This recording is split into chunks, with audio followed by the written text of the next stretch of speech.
Hello everyone, তো আজকে কিন্তু আবার একটা ছোট্ট ব্লগ নিয়ে চলে এসেছি। তো যেমন কাজ রেডি হয়ে বেরিয়ে পড়েছি। আর আজকে দেখো টোটো কাকু আমাকে এক জায়গায় আমি বলেছি, আর আমাকে এক জায়গায় নামিয়ে দিয়ে চলে গেছে, কারণ আমি তো জায়গাটা চিনি না।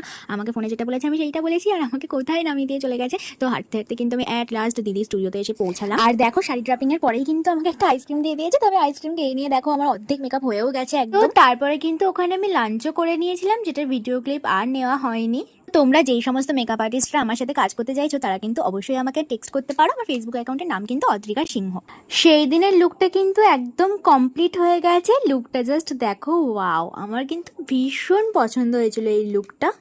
তারপর কিন্তু ফটোগ্রাফার দাদা চলে এসেছিল, আর এখানে ফটোশ্যুট ভিডিও শ্যুট সব হয়ে গেছিলো, আর আমি একটু ঢং করে নিচ্ছিলাম। তো তারপর কিন্তু আমার প্যাক আপ হয়ে গেল, আর আমি রেডি হয়ে নিলাম। দিয়ে আসার সময় নিয়ে নিয়েছি একটা কোল্ড ড্রিঙ্ক। তো বাড়ি ঢুকে আসলাম, আর বাড়ি এসে শুধু আমার অবস্থাটা দেখো। আমি বাড়ি এসে আবার আজকে শুটে সিঁদুর পরেছিল বলে বাড়ি এসে শাড়ি টাড়ি পরে রিল বানাচ্ছিলাম, সেইগুলো কিন্তু তোমাদের সাথে শেয়ার করবো। তো চলো আজকের মতো বাই।